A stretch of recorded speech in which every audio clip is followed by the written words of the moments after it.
থেকে তোমার ঈদের ছুটি, ঈদের পরে তো তোমার পরীক্ষা। এই নো বইটা দাগে দিলাম, সবগুলো করবা। আমার দরকার পড়লে 10টা বাড়ি দেন, না হয় আরো 2 দিন পড়ান, তাও ঈদের সময় আমি কোনো পড়ালেখা করতাম না। আমি তো তোমার ঈদের দিন পড়তে বলি নাই। ঈদের দিন হোক আর ঈদের পরের 6 দিন আমি কোনো পড়ালেখা করতাম না। তুমি কেন পড়ালেখা করবে না? ঈদের সময় পড়ালেখা করা নিষেধ। কে নিষেধ করছে? কে করছে জানি না, তবে নিষেধ। সব নিষেধ মানতে নাই। স্যার আপনার একটা কথা কই, কি কথা? ঈদ মানে আনন্দ, ঈদ মানে পড়ালেখা বন্ধ। এর লাগে একেবারেই বন্ধ।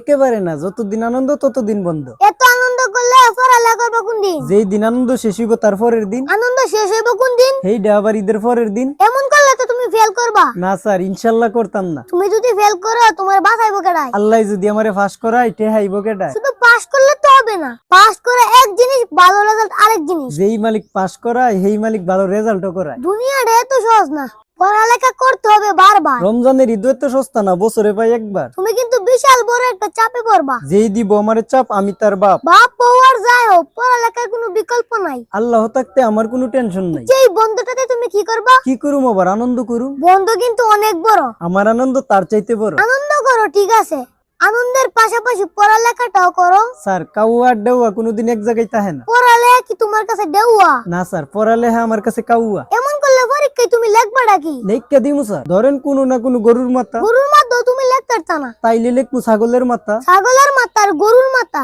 কোনটাই যদি মাথাত না হয় তখন কি করবা? তখন লেখা দিমু স্যার আপনার মাথা। হেই বেড়া,